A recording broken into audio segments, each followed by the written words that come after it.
오늘의 설교 제목은 그리스도인의 여행길, 기준을 바로 세워라입니다. 함께 읽어볼까요? 그리스도의 여행길, 기준을 바로 세워라. 감사합니다. 사람마다 좋아하는 여행의 스타일이 있습니다. 누군가는 아침 일찍부터 일어나서 이 빡빡한 스케줄을 소화하면서 이곳저곳 다양한 곳을 다녀보고 맛있는 것도 먹어보고 다양한 체험을 해보면서 여행을 즐기는 사람이 있죠. 그리고 또 어떤 사람들은 이 분주했던 일상에서 좀 벗어나서 한가로운 곳에서, 한적한 곳에서 조용히 시간을 보내면서 힐링을 하는 사람들도 있습니다. 이 각자가 여행에서 중요하게 생각하는 기준이 있는 거죠.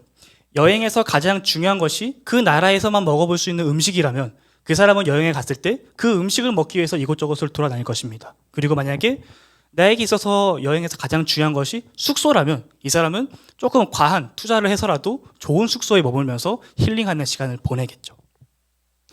제가 부모님 없이 처음으로 여행을 떠났던 때가 대학교에 입학하기 전이었던 2017년도 2월 달이었습니다. 그때 제가 이제 모교의 찬양팀 누나들이랑 같이 이제 홍콩, 마카오, 중국으로 4박 5일의 일정으로 여행을 갔다 왔었어요. 제 기억이 맞다면 그때 인당 100만 원이 좀 안 되는 아주 적은 금액으로 갔다 왔던 것 같아요. 이 적은 금액으로 여행을 다녀오신 분들은 아시겠지만 결단을 내려야 됩니다. 자본이 한정돼 있다 보니까 선택과 집중을 해야 되는 거죠. 저희는 이제 남녀 성비가 맞지 않다 보니까 최소한 숙소에서 방을 2개 이상은 잡아야 됐었어요. 그러니까 숙소비가 너무 많이 나가는 거죠. 그래서 저희는 어떠한 결단을 내렸냐면 차라리 숙소를 조금 안 좋은 곳으로 가더라도 그 돈을 최대한 아끼고 차라리 우리가 그 아낀 돈으로 더 맛있는 거 먹고 더 다양한 것을 구경하자, 이런 결론을 세웠습니다. 그래서 저희는 숙소를 조금 안 좋은 곳으로 선택해서 즐겁게 여행을 떠나려고 계획을 했죠. 그런데 막상 여행을 가보니까 생각보다 숙소가 너무 안 좋았던 거예요. 저희가 그 호텔을 예약할 수 있는 사이트, 그 대행 사이트를 통해서 뭐 호텔스 컴바인이나 아고다 같은 곳을 통해서 저희가 이제 호텔을 예약했었는데 숙소에 딱 들어가 보니까 제 머리에 퀘스천 마크를 띄우고 고개를 갸우뚱하면서 한 5초 정도 생각해봐야 사진하고 비슷하네, 이런 느낌이 드는 그런 숙소였어요. 더군다나 이 홍콩 번화가에 위치했었는데 그 홍콩 분들이 사시는 지역이 아니라 홍콩으로 이주해 오신 외국인 분들이 사시던 지역 한가운데 있는 숙소였습니다. 그러니까 아무래도 이 범죄에 조금 노출된 지역이었죠.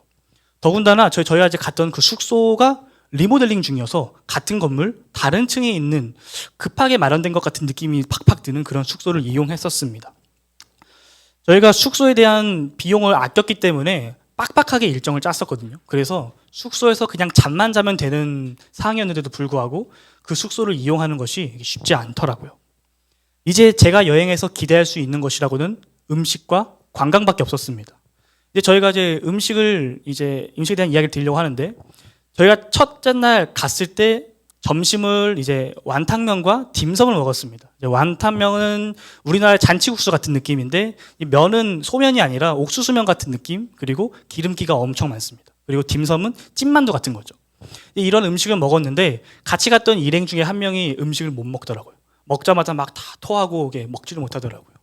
저희는 하는 수 없이 이제 음식을 포기했죠. 현지 음식을 포기하고 최대한 우리나라랑 같은 비슷한 음식 또는 패스트푸드를 파는 곳에 가서 이제 밥을 먹어야 되겠다, 이렇게 결심을 했습니다. 둘째 날 마카오로 이동해서 점심을 먹는데 저희가 피자헛으로 가서 이제 피자를 시켜 먹었던 것 같아요. 가장 기본적인 베이직한 음식을 시켜 먹었는데도 그 누나가 한 입을 먹더니 이 포크랑 나이프를 내려놓더라고요. 이 여행을 몇 번 가신 분들은 아시겠지만 제 아무리 패스트푸드점이라고 하더라도 그 나라만의 약간의 그 현지화, 토착하라고 할까요? 그런 것들이 있습니다. 그러니까 우리나라랑 똑같은 메뉴를 시켰어도 그 안에 들어간 소스라든지 향신료는 좀 다른 거죠. 셋째 날 이제 중국으로 들어갔는데 그곳에서도 그 누나는 음식을 먹지 못했습니다. 같이 있는 일행으로서 참 마음이 불편했어요. 마음이 아프기도 했죠. 못 먹으니까. 근데 저도 한편으로는 먹고 싶었거든요. 그래서 저도 한편으로는 좀 마음이 아팠었습니다. 이제 제게 남은 것이라고는 관광밖에 없죠. 제가 가장 많이 기대했던 부분이었습니다. 관광은 어땠을까요? 관광은 실패했을까요? 성공했을까요? 관광은 나름 선방을 했습니다. 너무 재밌더라고요. 그 다른 나라의 문화를 보는 것이, 다른 나라의 어떤 그런 특색을 보는 것이 너무 재밌더라고요. 그 사람들의 어떤 그런 문자, 언어, 그래 뭐 길거리의 모양, 건물 모양, 그런 것들을 보는 게 너무 재밌더라고요. 근데 여행에서 우리가 생각지도 못한 변수들이 발생을 하죠. 제가 여행을 갔을 때도 참 많은 변수들이 있었습니다. 저희가 둘째 날에 홍콩에서 마카오로 이동하는 배편을 구하기 위해서 여객터미널로 이동했는데 표가 없다라는 거예요. 분명 30분 전에는 표가 200장 가까이가 있었는데 그 30분 사이에 표가 다 사라져버린 겁니다. 그래서 어찌된 영문인가 찾아보니까 이 안매상이 표를 다 사버린 거죠. 저희는 그 안매상에게 웃돈을 크게 얹어서 아주 비싼 값을 주고 배편을 구매했던 기억이 있습니다. 또 우리가 중국으로 넘어가는 국경열차를 예매할 때 갑자기 그날 온라인 결제가 막히는 바람에 급하게 그 다음날 새벽부터 일어나서 현장 발권을 했던 기억도 있고, 중국에서 홍콩으로 마지막 날 돌아올 때는 그 출입국 심사 직원과 이제 의사소통이 제대로 되지 않아서 저희가 망고 주스를 먹다가 국경열차를 놓쳐버리는, 그래서 비행기까지 놓쳐버리게 될 뻔한 그러한 일들도 있었습니다. 이렇게 다사다난했던 여행을 제가 다녀오고 나니까 제 여행에서 나름의 기준이 생기더라고요. 기준.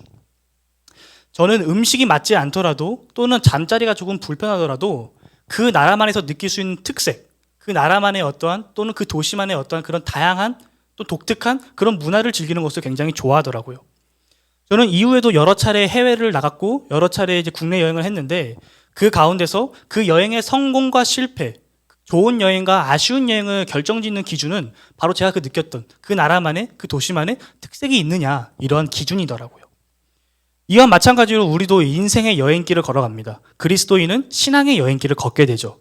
그 가운데 우리가 신앙생활을 하다 보면 어느 순간 나도 모르는 사이에 우리의 신앙에는 기준이 생깁니다. 어느 누군가에게는 말씀을 보는 것이 신앙의 기준일 수도 있고, 또는 전도, 헌금, 새벽 예배, 주일 성수, 다양한 것들이 있겠죠. 지금 여러분, 나 자신에게 내 신앙생활에서 가장 중요한 것이 무엇인가를 고민해보고 내 옆 사람에게 질문해 본다면 아마도 옆 사람과 나는 다른 답변을 내릴 것입니다. 그렇다면 동일한 예수님을 믿는 우리가 믿는 그 기준이 다른데, 그렇다면 우리의 신앙은 과연 잘못된 걸까요? 또는 옆에 있는 지체가 또는 내가 틀린 걸까요? 그리스도인이 이 땅에 살아가는 여행길 가운데 가장 중요한 것이, 가장 중요한 그 기준이 과연 무엇일까요? 오늘 우리가 함께 읽은 요한 3서에는 총 4명의 사람이 등장합니다. 첫 번째로는 요한 3서를 쓴 1절에 기록된 장로라고 되어 있는 사도 요한, 예수님의 제자가 있고, 그리고 두 번째는 그 제자인 사도 요한이 사랑하는 자라고 고백했던 가이오가 등장합니다. 그리고 세 번째로는 교회의 리더였던 것으로 추정되는 디오드레베, 그리고 마지막으로는 이 사도 요한의 편지를 가이오에게 전달해 준 걸로 추정되는 데메드리오, 이렇게 4명의 사람들이 등장을 합니다. 사도 요한을 제외한 나머지 3명은 우리가 이름도 어쩌면 한 번도 들어보지 못한 아주 낯설고 익숙하지 않은 인물들이죠. 그런데 요한은 이 요한 3서, 오늘 이 본문 말씀을 통해서 초대교회 사람들에게, 그리고 오늘 우리에게 우리의 신앙생활 가운데 가장 중요한 기준이 무엇인지에 대해서 가르쳐주고 있습니다. 오늘 우리는 가이오와 디오드레베, 이 서로 다른 이 두 사람을 서로 비교해 보면서 우리의 신앙생활에서 가장 중요한 것이 뭔지, 우리가 신앙생활에서 절대 놓치지 말아야 될 기준이 뭔지를 함께 살펴보기 원합니다. 우리 먼저 가이오가 어떤 사람인지 먼저 알아갑시다. 우리 1절에서 4절 말씀인데요. 서로 한 절씩 교독하겠습니다. 장로인 나는 사랑하는 가이오, 곧 내가 참으로 사랑하는 자에게 편지하노라. 사랑하는 자여, 내 영혼이 잘됨 같이 네가 범사에 잘되고 강건하기를 내가 간구하노라. 형제들이 와서 내게 있는 진리를 증언하되 내가 진리 안에서 행한다 하니 내가 심히 기뻐하노라. 내가 내 자녀들이 진리 안에서 행한다 함을 듣는 것보다 더 기쁜 일이 없도다. 아멘. 아멘. 요한이 쓴 3개의 편지가 요한 1서, 2서, 3서입니다. 요한 1서와 2서는 요한이 어떠한 교회에게 또는 그 교회가 속해 있는 하나의 그룹에게 보낸 편지입니다. 그런데 오늘 요한이 쓴 요한 3서는 그렇게 교회나 교회들의 무리들에게 보낸 것이 아니라 가이오라는 이름조차 잘 알려지지 않은 한 명의 사람에게 보내는 사적인 편지입니다. 신약성경에 가끔 가이오라는 사람이 등장하는데 신약성경에 총 3번 등장합니다. 그 중에서 오늘 본문에 있는 가이오에 대해서 살펴봅시다.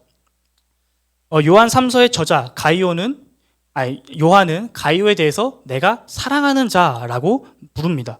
1절을 보면 내가 참으로 사랑하는 자라고 말을 하고 있죠. 그리고 2절과 5절에서는 사랑하는 자여 라고 시작을 하고 있습니다. 이러한 대목으로 보아서 요한과 가이오의 관계는 그저 일반적으로 안면식이 있는 관계가 아니라 좀 더 뭔가 친밀한 그런 관계 가운데 있었던 것을 우리는 유추해 볼 수 있습니다. 즉 유추해 볼 수 있습니다. 또한 4절 말씀을 보면 사도 요한이 가이오에게 자녀라는 표현을 사용하고 있죠. 이 부분을 통해서 가이오가 사도 요한의 자녀들 가운데 한 사람인 것을 우리는 확인해 볼 수 있습니다. 그런데 이들의 이 부자 관계는 혈육적인 관계가 아니라 영적인 관계예요. 사도 요한은 우리가 아는 대로 예수님의 제자 12사도 중 한 명으로서 유대인이었죠. 그런데 가이오는 그 당시 로마에서 흔하게 쓰였던 이방인의 이름입니다. 그러니까 즉 요한과 가이오는 서로 피가 다른, 민족이 다른 사람이었다라는 거죠.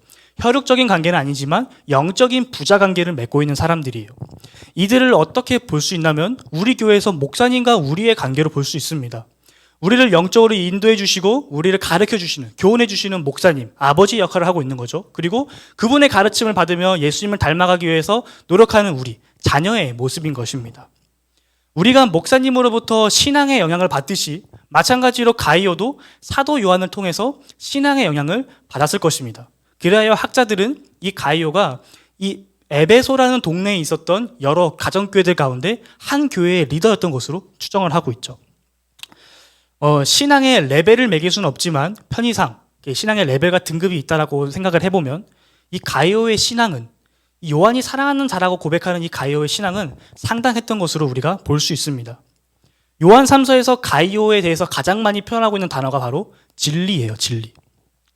1절을 보면 내가 참 사랑하는 자라고 기록되어 있는 이 표현에서 이 참이 진리입니다. 그러니까 이 헬라어 원문을 지역해 보면 내가 진리 안에서 사랑하는 자라는 해석이 되는 거죠.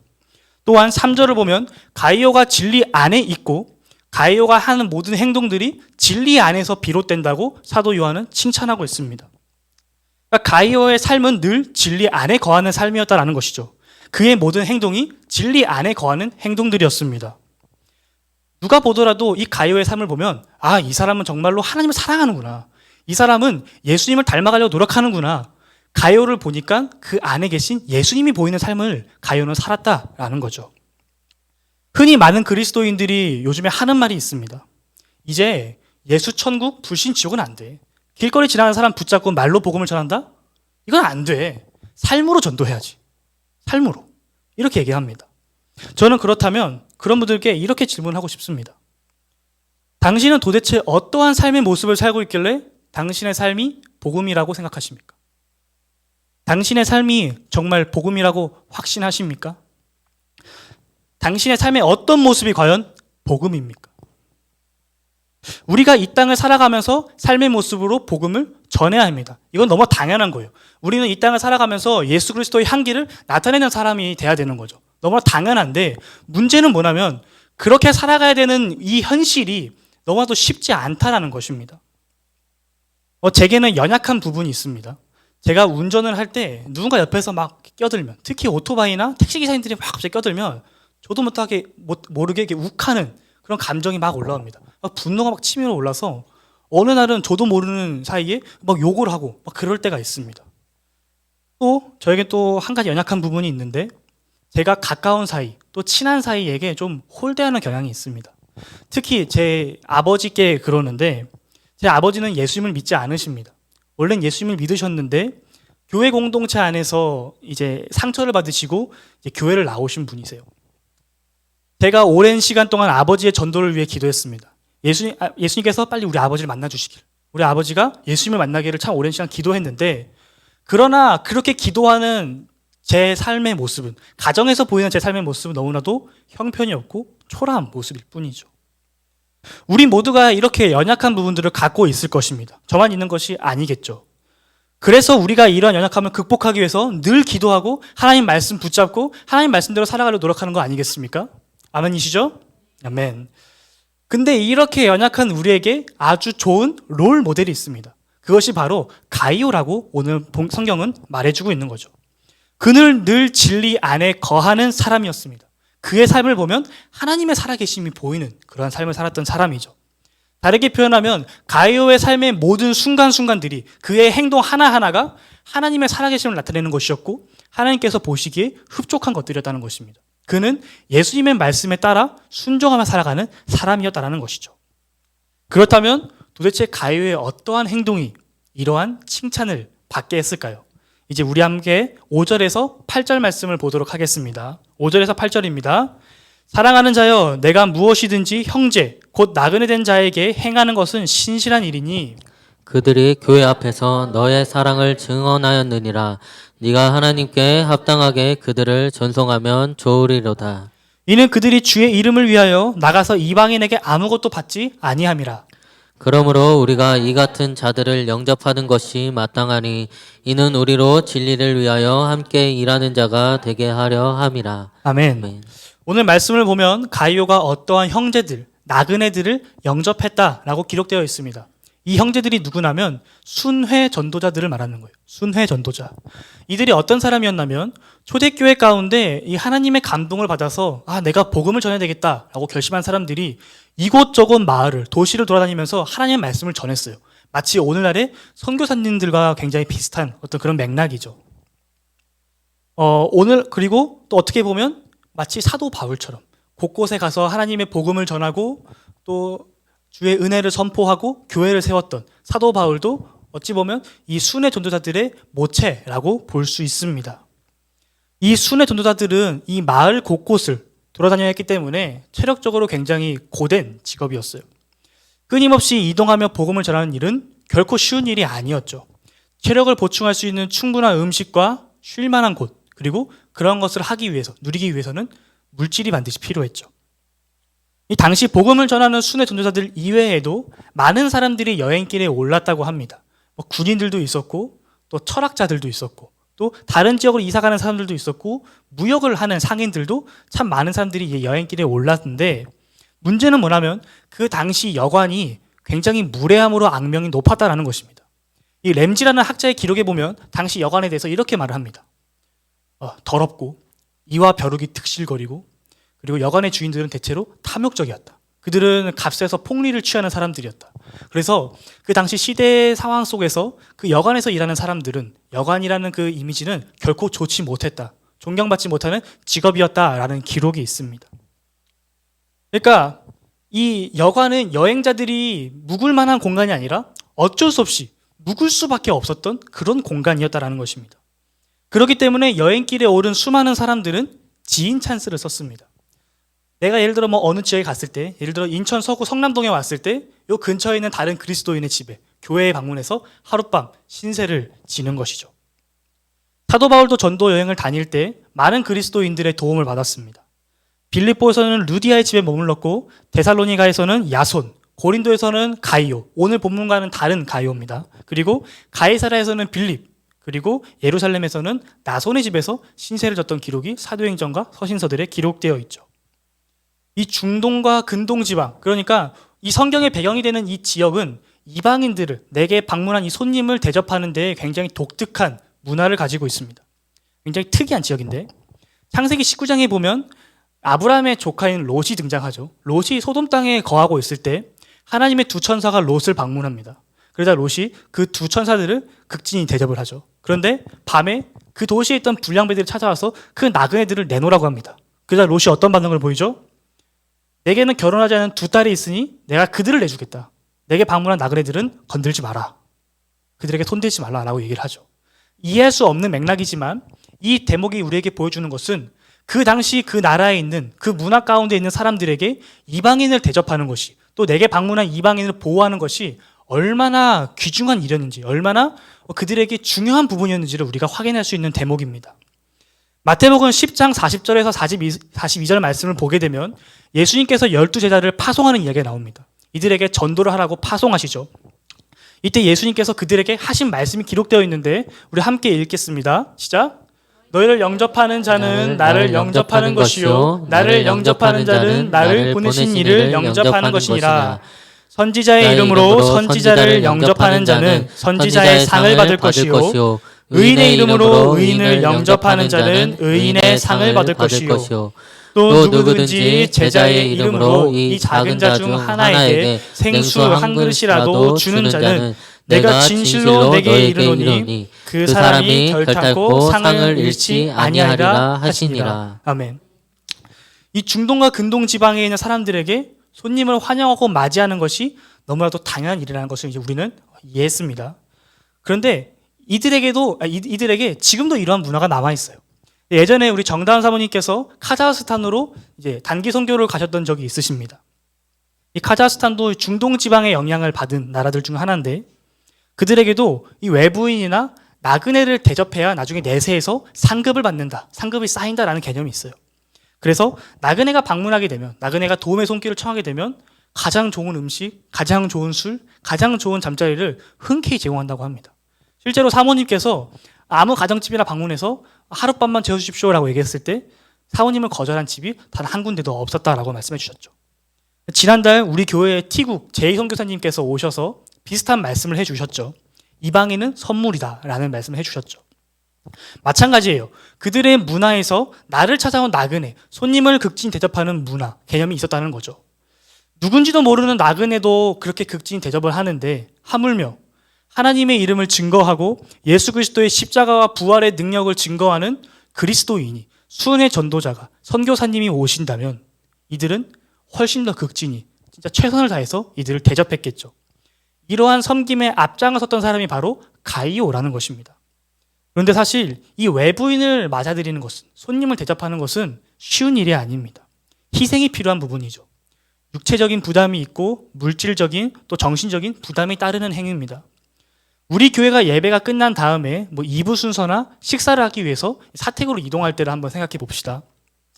늘 목사님과 사모님께서 먼저 사택에 가셔서 청소기도 돌리시고 돌돌이로 머리카락도 주우시고 음식도 준비하시고 이렇게 많은 준비를 하신 다음에 우리가 이제 방문을 하죠. 방문해서 우리가 열심히 밥을 먹습니다. 목사님께서 준비해 주신 밥을 막 먹죠. 근데 우리가 밥만 먹습니까? 아니죠. 우리는 배달의 민족이잖아요. 우리가 커피도 시키고 디저트도 시키고 우리가 막 과자도 사오고 아이스크림도 사오고 엄청나게 먹잖아요. 엄청나게 먹고 나서 배가 부르게 되면 우리 어떻게 합니까? 소파에 앉아서 수다도 떨고 바닥에 뒹굴면서 잠자기도 하고 그리고 우리 게임도 하고 TV로 영화 결제해서 보기도 하고 그렇게 우리가 밤 늦게 막 10시까지도 막 있고 그러기도 하잖아요. 근데 이제 우리의 입장이 아니라 우리를 맞이해 주신 목사님과 사모님의 입장에서 한번 다시 봅시다. 주일 예배가 끝나자마자 숨 돌릴 틈도 없이 사택에 가셔서 집을 청소하시고 음식을 준비하십니다. 우리가 밥을 다 먹고 나면 어떡하죠? 설거지를 하시죠. 나온 쓰레기를 정리하시고 음식물을 정리하시고 분리수거하시고 또 우리가 가게 되면 다시 청소를 하셔야 되겠죠. 그리고 우리가 방문함으로써 사용되는 물, 세제, 휴지, 음식물 쓰레기, 영화 결제한 거 이런 비용이 상당합니다. 그런데 이것이 어쩌다 한 번이 아니라 매주 여러분의 집에서 반복된다면 여러분들은 이것을 감당할 수 있으신가요? 저는 못할 것 같아요. 결코 쉬운 일이 아니죠. 그런데 가이오는 이러한 일을 기쁨으로 했다라는 것입니다. 힘들고 지칠 법한데 가이오는 순회 전도자들을 맞이하는 일을, 그들을 대접하는 일을 멈추지 않았다라는 거죠. 가이오의 이러한 신실한 행동에 사도 요한은 한 가지의 권면을 하게 됩니다. 그것이 바로 6절에 있는 말씀입니다. 내가 하나님께 합당하게 그들을 전송하면 좋으리로다. 다시 말하면 사랑하는 가이오야, 너가 순회 전도자들을 열심히 섬기고 있는 모습이 너무 보기 좋다. 너무 잘하고 있다. 그런데 그들이 더 편하게 사역할 수 있도록, 그들이 사역의 지경을 더 넓힐 수 있도록 너가 가능하다면 물질로도 그들을 후원해주면 너무너무 좋겠다라는 권면을 하는 것이죠. 당시 일반적인 순회자들, 그러니까 아까 말씀드린 것처럼 이 철학을 증거하는 사람들은 이곳저곳 마을을 돌아다니면서 자신의 어떤 사상이나 이념, 정책들을 막 토론했습니다. 그것들은 막 얘기하면서 나의 가르침을 들은 어떤 사람에게 돈을 요구했죠. 그러니까 예를 들어서 여러분들이 오늘 제 설교 들었으면 저에게 돈을 내야 되는 겁니다. 그런데 이 순회 전도자들은 그런 것들과 차별을 좀 뒀습니다. 그들은 자신의 부와 명예를 위해서 복음을 전한 게 아니잖아요. 자신이 값없이 받았던 하나님의 선물을 다시 값없이 그들에게 나눠주기 위해서 그러한 복음을 전하는 거였잖아요. 그렇기 때문에 이 순회 전도자들은 다른 이방인들에게 또 불신자들에게 금전적인 요구를 하지 않았습니다. 또 그렇게 돈을 요구하는 행위를 배격했죠. 그렇기 때문에 8절에 기록되어 있는 말씀처럼 그 지역에 있는 그리스도인들이 순회 전도자들을 맞이하는 것이, 대접하는 것이 너무 당연한 일이고 그들이 다음 사역지로 나갈 수 있도록 또는 이전 사역지에서 빚을 진 것이 있다면 그것을 해결할 수 있도록 물질로 도와주는 것이 당연하다. 그것이 좋겠다라고 권면을 하고 있는 것입니다. 제가 개인적으로 후원을 하고 있는 분이 있습니다. CCC, 한국 대학생 선교회에 속해 있는 한 간사님을 제가 후원하고 있습니다. 매달 CMS 계좌로 3만 원씩 후원을 하고 있고 한 반년 정도 된 것 같아요. 사실 저는 이분과 그렇게 막 잘 아는 사이가 아닙니다. 되게 친한 동생이 한 명 있는데 그 친구의 소개로 이제 알게 된 간사님이에요. 이 친구는 수원에 있는 모 대학에서 CCC 동아리 활동을 하다가 이 간사님을 알게 됐어요. 이 CCC 간사님들은 이 오늘 본문에 있는 순회 전도자들과 마찬가지로 이 복음을 전하는 사역에 집중하기 위해서 이중직, 그러니까 복음을 전하는 사역 외에 다른 일들이 금지되어 있습니다. 그 일을 하게 되면 간사직을 박탈당해요. 그렇기 때문에 이들에게는 기도로 후원해 주실 분이, 또 물질로 후원을 해줄 분이 굉장히 필요하죠. 그래서 이 동생이 이 간사님께 어떠한 분을 추천해 주면 좋을까라고 이제 고민을 하다가 제가 문득 떠올라서 제가 연락을 해줬습니다. 그래서 이 간사님과 한 반년 전쯤에 안양에 있는 범계에서 이제 만나게 됐죠. 이 간사님을 만나서 이제 이런저런 막 이야기를 나누는데 참 감사했던 것은 그 간사님을 통해서 제게 막 도전이 생기더라고요. 그 간사님 마음 가운데 그 영혼을 사랑하는 마음과 이 청년들, 이 대학 캠퍼스를 통해서 이 땅 가운데 청년의 부흥이 일어날 것을, 이 땅의 민족들이 다시 하나님 앞에 온전히 바로 세워지기를 염원하는 그 뜨겁고 순수한 열정이 있더라고요. 그래서 제가 이분께 내가 이분과 함께 해야 되겠다, 내가 이분을 후원해야 되겠다라는 마음이 들었어요. 그런데 문제는 뭐냐면 저도 금전적으로 여유롭지 않다라는 거죠. 교회에서 사례비 받는 것, 그리고 학교에서 조교로 활동하고 있는 것이 제 생활비의 전부입니다. 거기에서 대학원 등록금도 내야 되는 상황인 거죠. 이 녹록치가 않아서 어떻게 해야 되나 이런 막 고민을 하고 있는데 그때 제게 들었던 한 가지 마음이 있었습니다. 제가 이제 직모에다가 뜨는 머리여서 매달 한 번씩 다운펌으로 머리를 눌러주는데 그 전에 이용했던 미용실에서 이 한 달에 한 번 하는 이 비용이 4만 원씩 나왔어요. 그러니까 1년에 거의 한 60만 원 가까이 미용비를 내면서 머리를 눌렀던 거죠. 근데 제가 제 외모를 꾸미는데 이렇게 돈을 사용하면서 내가 하나님 나라의 복음을 전하는 간사님께 이 정도의 금액도 후원하지 못하나? 이런 생각이 들더라고요. 그래서 결심을 하고 이분께 한 달에 3만 원씩 후원을 하기로 결정을 했습니다. 매달 3만 원씩 이 후원금이 이렇게 빠져나갈 때마다 제 통장으로 이렇게 문자가 와요. 띵동 3만 원이 나갔습니다. 이렇게 문자가 오는데 그와 마찬가지로 간사님께도 한 달에 한 번씩 카톡이 옵니다. 카톡이 오죠. 근데 그 카톡이 어떤 내용이냐면 잘 지내십니까? 라는 그런 형식적인 메시지가 아니에요. 지난 한 달 동안 수많은 동역자분들이 후원해 주신 돈으로 기도해 주신 기도 제목이 어떻게 이루어지는지에 대한 보고가 이루어집니다. 그 한 달 동안 누구를 만났고 어떠한 교육을 받았고 어떤 설교를 했고 어떠한 영혼을 전도 중이고 어떠한 책을 받고 어떠한 책의 내용에서 이런 걸 느꼈고 이런 긴 문장과 사진들이 제게 카톡으로 옵니다. 그 간사님께서 보내주신 그 글과 사진들을 이렇게 막 보다 보면 내가 지금 이분 사역에 함께 동참하고 있구나 이런 생각이 들어요. 내가 지금 이분과 함께 하나님의 나라를 세워가고 있는 거구나 이런 깨달음을 얻게 됩니다. 그분은 지금 필드에서 뛰고 있고 비록 저는 후방에서 그분을 기도와 물질로 후원해주고 있지만 이게 지금 하나님 안에서 함께 하나가 되어 함께 사역하고 있구나 이런 마음이 든다라는 것입니다. 오늘 말씀에서도 사도 요한이 가이오에게 하는 권면 가운데 그들을 재정적으로 지원하라 이것이 너희 그리스도인들에게 당연한 거다라고 하는 그 말 뒤에 뭐가 나오냐면 8절 후반전에 이는 우리로 진리를 위하여 함께 일하는 자가 되게 하려 함이라 라고 기록되어 있죠. 제가 그 간사님을 위해서 기도하고 후원함으로써 그분 사역에 동참하는 것처럼 가이오도 자신을 찾아온 그리스도인들을 극진 대접함으로써 그들에게 물질을 후원하고 따뜻한 음식을 제공함으로써 그들 사역에 함께 동참하고 있다는 것입니다. 우리도 마찬가지죠. 내 주변의 다른 그리스도인 또는 우리 교회 성도님들을 그리스도의 사랑을 닮아서 그 사랑의 말로 또 하나님의 마음으로 품어주는 것, 그들이 힘들 때 위로의 말 한마디 해주는 것, 그들이 넘어졌을 때 손 내밀어 잡아 일으켜주는 것, 마음이 아픈 지체에게 또는 물질적으로 어려운 지체에게 따뜻한 밥 한 끼 대접하는 것, 이것이 바로 우리가 하나님 나라 사역에 함께 동참하는 것입니다. 그저 너의 사역, 나의 사역 서로 구분 짓고 편을 나누고 경계를 만드는 것이 아니라 교회의 머리 대신 그리스도 안에서 각자의 지체로서 우리가 각계 전투하는 것이 아니라 함께 연합하고 합력하여서 선을 이뤄나가는 것이죠. 이번에는 정반대의 인물인 디오드레베에 대해서 함께 살펴봅시다. 9절과 10절 말씀인데 이 짧은 이 두 절의 말씀을 통해서 디오드레베가 어떤 사람인지 함께 살펴봅시다. 내가 두어 자를 교회에 썼으나 그들 중에 으뜸되기를 좋아하는 디오드레베가 우리를 맞아들이지 아니하니 그러므로 내가 가면 그 행한 일을 잊지 아니하리라. 그가 악한 말로 우리를 비방하고도 오히려 부족하여 형제들을 맞아들이지도 아니하고 맞아들이고자 하는 자를 금하여 교회에서 내쫓는도다. 아멘. 아멘. 디오드르베 또한 가이오처럼 많은 정보가 있지는 않습니다. 하지만 확실한 것은 디오드르베는 으뜸되기를 좋아하는 자였다고 성경은 우리에게 분명히 말씀하고 있습니다. 신약 성경에서 으뜸이란 표현은 총 4번 등장합니다. 이 으뜸이라고 번역된 이 헬라어는 프로토스란 단어예요. 처음, 기원, 시작 이런 단어를 갖고 있죠. 그러니까 즉 처음 되기를 좋아한다.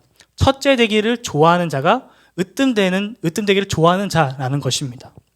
그런데 오늘 본문에서는 이 으뜸이 프로토스가 아니라 휠로프로티오라는 다른 헬라어로 사용됐는데 이 두 단어가 모두 으뜸으로 번역됐지만 휠로프로티오가 보다 더 강하고 직설적인 의미를 가지고 있습니다. 어떤 뜻이냐면 사람들 앞에 나서기를 좋아하다, 책임 맡기를 좋아하다 라는 뜻을 가지고 있습니다.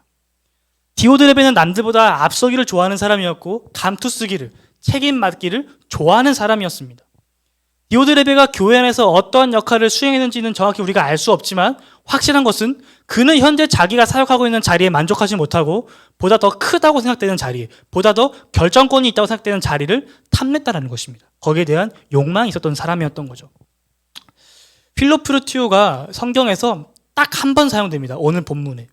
조심스럽게 생각해 봅니다만 아마도 더 높은 자리를 나아가려고 했던 이 디오드레베의 이 마음이 이 성경에서 딱 한 번 사용된 이 휠로프루티오처럼 전무후무하지 않았을까? 그렇기 때문에 이런 단어가 사용되지 않았을까? 조심스럽게 생각해 봅니다. 이렇게 으뜸이 되고자 하는 사람들에게 예수님께서는 아주 놀라운 가르침을 우리에게 주십니다. 마가복음 10장 44절의 말씀을 보면 너희 중에 누구든지 으뜸 되고자 하는 자는 모든 사람의 종이 되어야 한다라고 말씀해 주시죠. 으뜸 되고자 하는 가장 낮은 자로 섬겨야 됩니다. 이 땅 가운데 종의 모습으로 오셔서 죽기까지 순종하신 예수님처럼 말이죠. 그러나 이 마음이 욕망으로 가득 찬 사람들은 섬김을 하기보다는 군림하려고 합니다. 제가 예전에 민수기 16장 고라의 반역 사건을 설교한 적이 있었습니다. 고라가 어떤 사람이었죠? 제사를 드리는 레위인들 가운데서도 조금 특별한 역할을 맡은 사람이었어요. 성막 안에서 제사장만이 들어갈 수 있는 성소, 그리고 대제사장만이 들어갈 수 있는 지성소 안에 들어가서 그 안에 있는 성물들을 담당하는 역할을 맡고 있었죠. 굉장히 특별하고 소중한 역할에 있었다는 것입니다. 그런데 고라는 그 자신의 자리에 만족하지 못하고 으뜸이 되고자 더 좋은 자리로 나아가고자 욕망을 품고 반역을 일으키게 됐죠. 그의 반역으로 이스라엘 공동체는 어떠한 결과를 맞이하게 됩니까? 고라를 비롯한 수많은 반역 세력들이 죽임을 당하죠. 하나님의 심판을 받습니다. 그리고 남은 이스라엘 백성들은 그 하나님의 심판으로 자신의 이웃이 죽임을 당하는 엄청난 사건을 목격하게 되죠. 디오드레베도 마찬가지입니다. 9절과 10절에 으뜸되고자 했던 디오드레베의 악한 행동들이 자세히 기록되어 있습니다. 첫째, 디오드레베는 사도 요한을 인정하지 않았습니다. 9절을 보면 요한이 디오드레베에게 편지를 두고자 썼다라는 기록이 있습니다.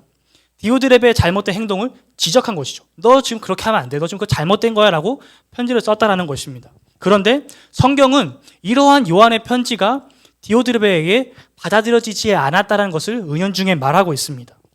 이윽고 더 나아가 사도 요한과 그가 보낸 사람들을 맞아들이지 않고 박대하죠. 두 번째, 디오드레베는 악한 말로 중상모략을 펼치며 요한과 그의 동역자들을 비방했습니다. 하나님께서 주신 사명을 완수하기 위해서 불철주야로 이곳저곳을 돌아다니는 순회 전도자들을 모욕한 거죠. 셋째, 형제들, 순회 전도자들을 맞아들이지 않고 돌려보냈습니다.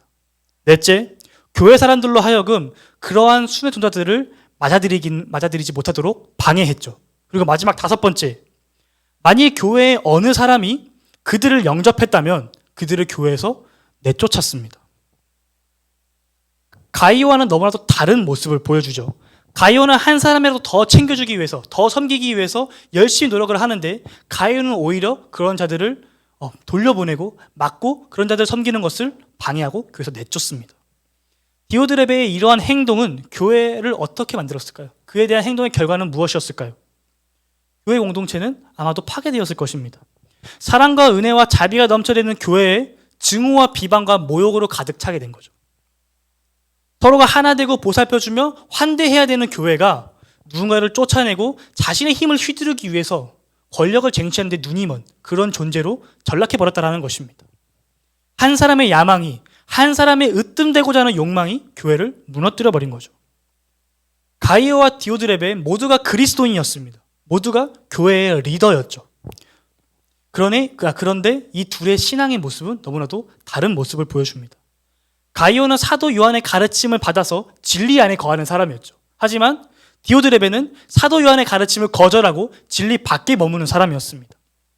가이오는 순회 전도자들을 환대합니다. 그들을 영접하고 대접하는 데 집중하죠. 그리고 그들의 사역에 동참합니다. 하지만 반대로 디오드레베는 그들을 박대하고 그들의 사역을 모욕하고 비방하죠.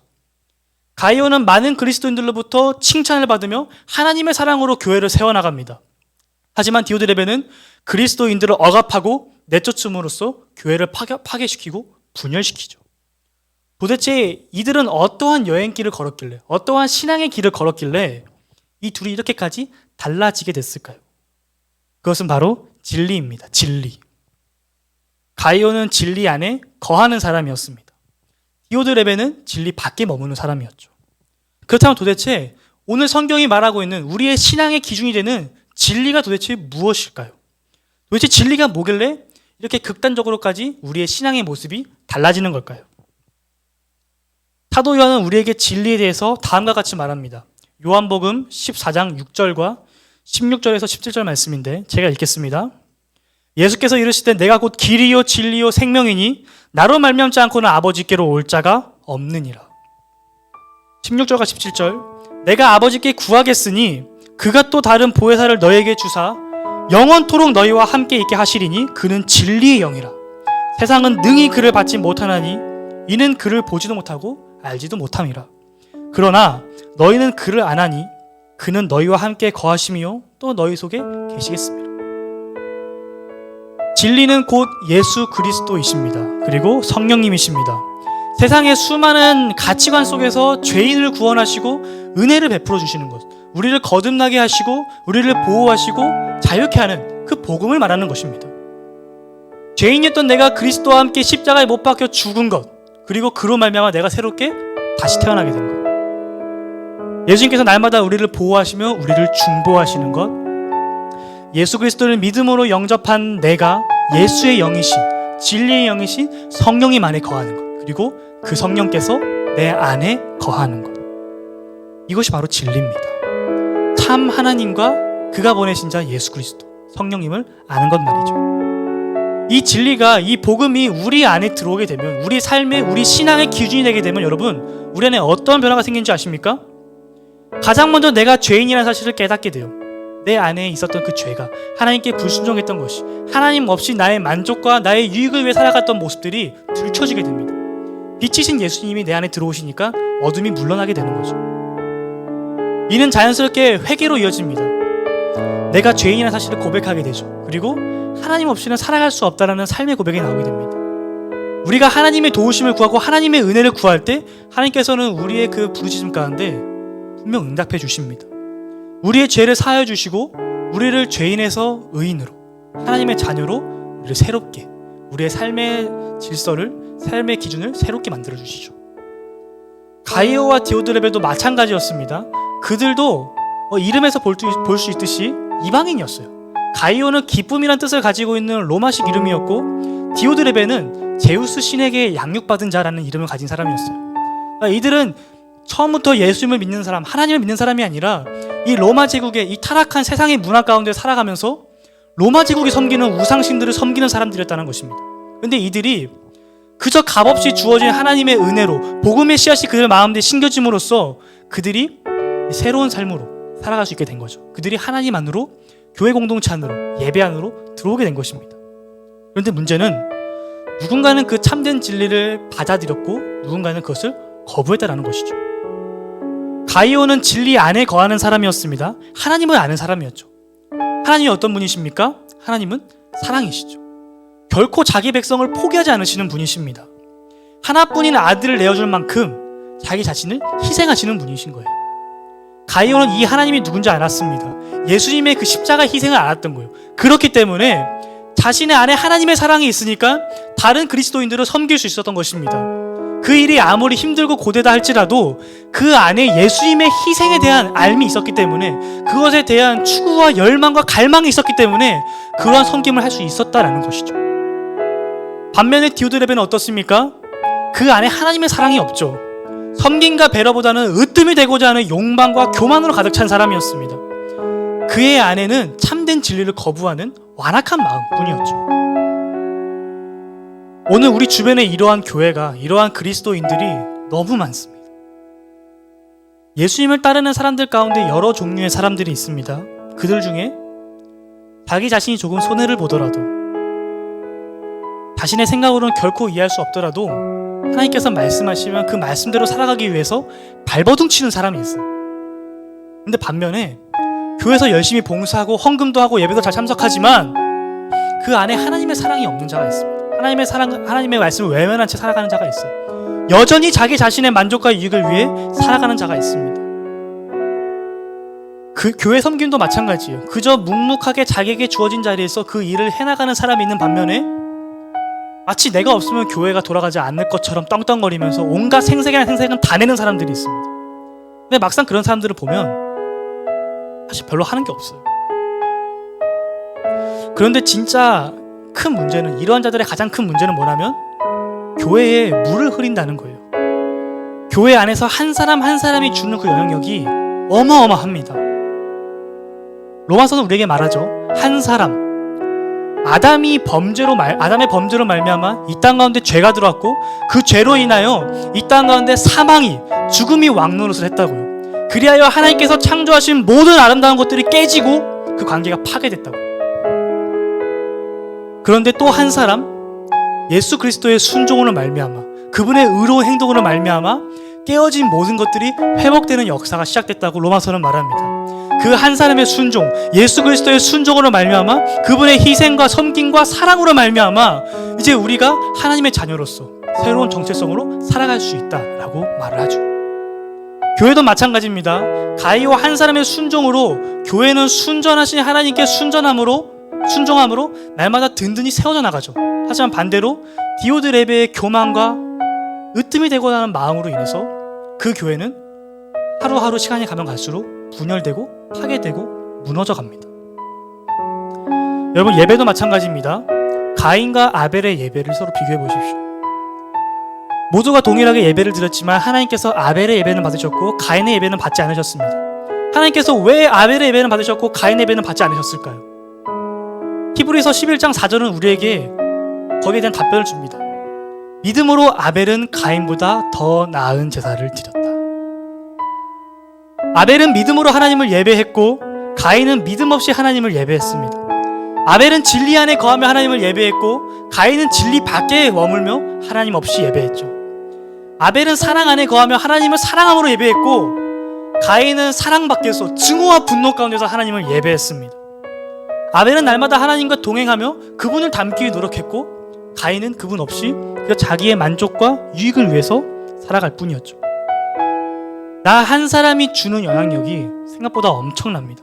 나의 작은 행동, 나의 작은 말 한마디 한마디가 가정을 세우기도 하고 무너뜨리기도 하며 교회를 성장시키기도 하고 교회를 무너뜨리기도 하고 예배가 하나님께 연락되기도 하고 다시 땅에 떨어지기도 합니다.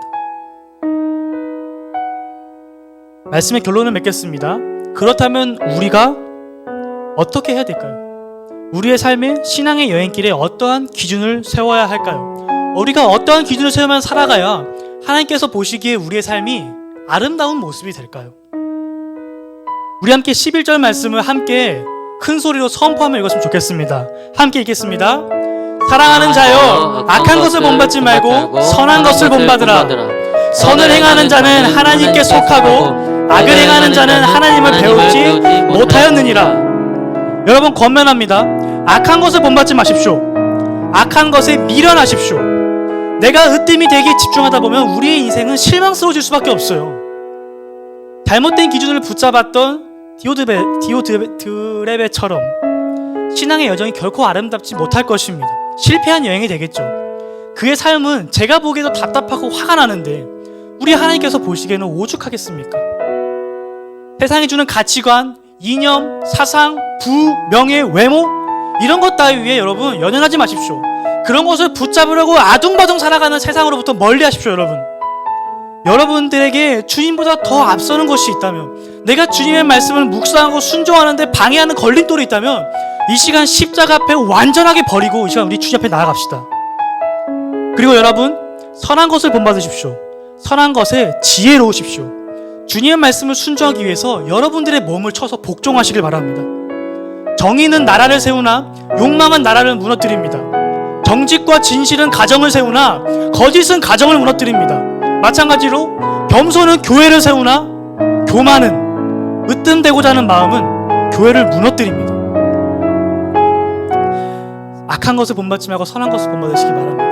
선하신 이는 오직 예수 그리스도 단 한 분뿐이시니 그는 근본 하나님의 본체시나 하나님과 동등됨을 스스로 취하시지 아니하시고 죄의 종의 형상으로 사람과 같이 되사 이 땅에 오셔서 섬기시다가 죽기까지 순종하신, 십자가에서 모든 물과 피를 흘리시고 유대인의 상식으로 저주받은 자만이 매달리는 그 나무에까지 매달리신 그 하나님을, 그 예수님을 우리가 닮아가기를 소망합니다. 내가 으뜸이 되기 위해 집중하는 것이 아니라 내 삶의 으뜸으로 하나님을 높이십시오. 내 영광을 위해 살아가는 것이 아니라 하나님의 영광을 위해 살아가십시오.